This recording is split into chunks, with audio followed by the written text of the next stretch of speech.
தென்னாடுடைய சிவனே போற்றி, எந்நாட்டவர்க்கும் இறைவா போற்றி. அருட்பெருஞ்சோதி அருட்பெரும் ஜோதி தனிப்பெருங்கருணை அருட்பெருஞ்சோதி.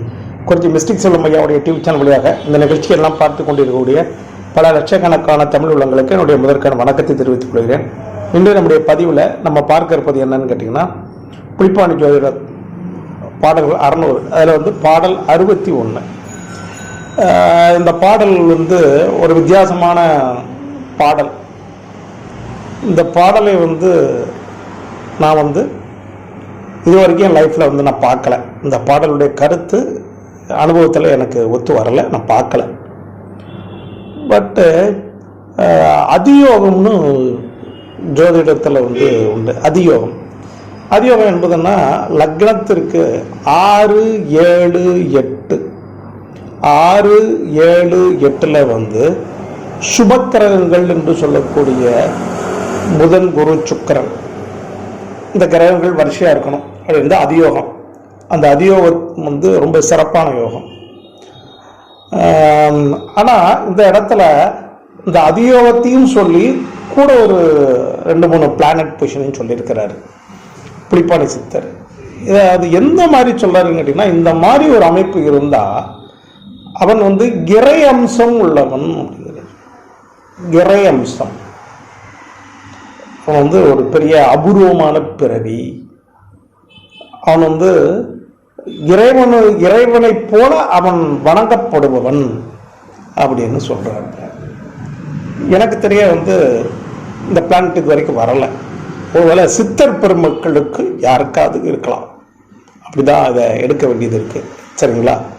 பட் அவர் சொன்ன பாயிண்டை சொல்றேன். இதுல அதியோகத்தையும் உள்ள அடைக்கதான் சொல்லி இருக்கிறாரு. சரிங்களா? அதியோகங்கிறது ரொம்ப சிறப்பான யோகம். பாடல் 61. பாரப்பா 2-3 புந்தி நிற்க. 2-3 6 லக்னத்துக்கு 6ஆம் வீட்டில் புதன் நிற்கணுமா. பகருகின்ற பரமகுரு 7இல் நிற்க. 7ஆம் வீட்டில் குரு நிற்கணுமா. 6ல் புதன், 7ல் குரு. ஆரப்பா அசுரகுரு 8இல் நிற்க. சுக்கரன் 8ல் நிற்கணுமா. அசுரகுருன்னு சொல்ற சுக்கரன் நிற்க. இது அதியோகம். அப்புறமா சொல்றாரு, அப்பனே மீனத்தில் அருக்கன் பிள்ளை.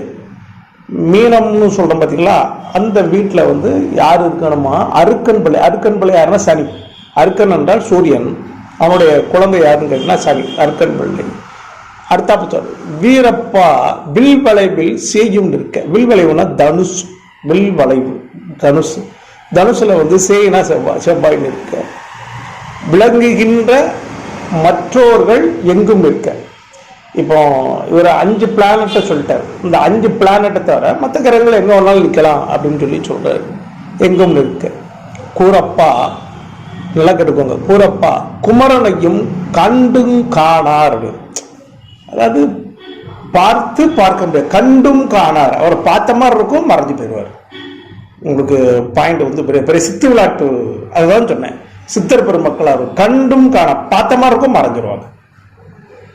பார்த்தது போல தெரியும், மறைந்து விடுவார்கள். இதெல்லாம் சித்தர் பெருமக்களுக்கு மட்டும்தான் சாத்தியமானது. குவலயத்தில் தேவன் என்று கூறினேனே, அவன்தாயா இறைவன், மனித ரூபத்தில் இருக்காயா, இந்த மாதிரி பிளானட் உள்ளவன் தான் அப்படின்னு சொல்லிட்டு புலிப்பாணி சித்தர் தன்னுடைய கருத்தை பதிவு பண்றாரு. பார்த்துட்டு மறைகிறது. ஒரு மனிதன் நிற்கிற பார்த்த மாதிரி இருக்கும், மறைகிறது. இதெல்லாம் அஷ்டமாசத்துல உள்ளது. பார்த்த மாதிரி இருக்கும், மறைஞ்சிடுவாங்க. ஒரே நேரத்தில் பல இடத்துல தோன்றுவார்கள். இந்த ஒரே நேரத்தில் பல இடத்துல தோன்றுன்றது யாரு அப்படின்னு சொல்லி பார்த்தீங்கன்னா, வடலூர் மகான் வல்லநாட்டு சுவாமிகள். நல்லா புரிஞ்சுக்கோங்க. வடலூர் மகான், வல்லநாட்டு சுவாமிகள், ஷீரடி பாபா, இப்படி நிறைய சொல்லலாம். நம்ம நிறைய வேற நமக்கு தெரிஞ்ச இந்த காலகட்டங்களில் நிறைய வேலை சொல்லலாம். இவங்களாம் பார்த்த மாதிரி இருக்கும், மறைஞ்சிடுவாங்க. குறிப்பா இது வடலூர் மகானுக்கு ரொம்ப பொருத்தமா இருக்கும். ஏன்னா ரூம்குள்ள போனாரு, மறைஞ்சிட்டார், ஜோதி ஆயிட்டார், இறைவன் ஆயிட்டார். அதுக்காக சொல்லவார். சரிங்களா? அப்ப இந்த பாடல் எப்படின்னு கேட்டீங்கன்னா, யாருக்கு இருக்கும், இவன் இறை சொரூபம்னு சொல்றாங்க. இது வரைக்கும் நம்ம பார்க்கல, நம்ம அனுபவத்தில் தெரியல. பட் இப்படி இருக்கும் அப்படின்னு சொல்லியிருக்கிறாரு. இது புலிப்பாணிக்கு மட்டும்தான் வெளிச்சம். சரிங்களா? ஒரு ஜிமிஸ்டிக் சொல்ல முடியாது டிவி சேனலை தொடர்ந்து பார்த்துட்டே வாங்க. சப்ஸ்கிரைப் பண்ணுங்கள், பெல் ஐக்கானை கிளிக் பண்ணுங்கள். எங்களுடைய வீடியோக்கள் எல்லாம் உடனடியாக வந்து சேரும். நன்றி, வணக்கம். வாழ்க வளமுடன், வாழ்க வளமுடன், வாழ்க வளமுடன்.